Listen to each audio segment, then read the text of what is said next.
Hello. Word magic is very powerful magic, but you have to be careful with the words and phrases that you use, because sometimes they have hidden meaning. Some of you remember long ago, I left a book of my erotic poetry in a Christian Science reading room in Boston under the anonymous title of Reflections in Ecstasy. And so somebody in the reading room picked it up when I left it there and opened it up to a little piece called Table for Three, and it's about the position of the lucky Pierre. That's the person in the middle of a threesome. It was also filled with Kirill Fadeyev's artwork, and he is a homoerotic artist from the Ukraine. But it was part of a book that I had created for my then partner at the time, Peter David Harris, who left me for evangelical Christianity. Something like that does tend to give a girl a complex. But anyway,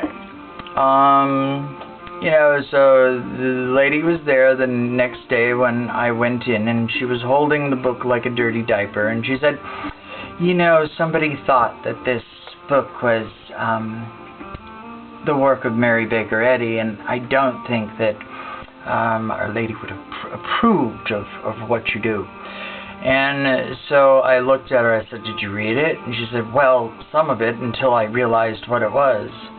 And so anyway, I said, well, did you like it?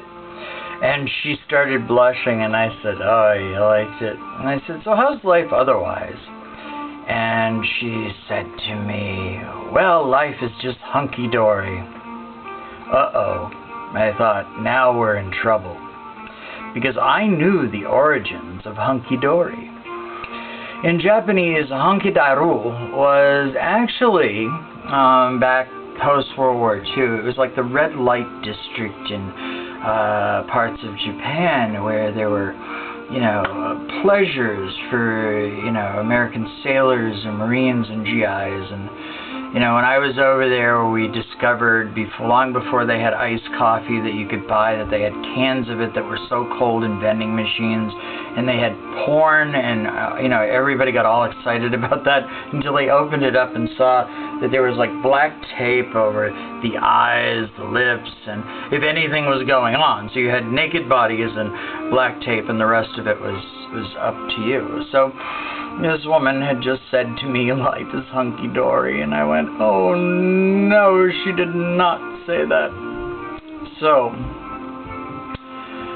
I was like Jim Dial for Murphy Brown. I went, oh dear Lord, here it comes. A certain aneurysm had to be subdued at that moment. I bit down hard on my lips to keep from saying, so what you're telling me is that life is a district filled with pornographic vending machines, absinthe hooter bars, leather G-strings, lonely Japanese boys in dresses, looking for an American sailor to go on nocturnal maneuvers with, or that life is hitting a home run in the tradesman's entrance of a Japanese hoochie named Topside, giving all due credit to her special talent dealing with people who suffered from physical ailments such as a bad back, like, me.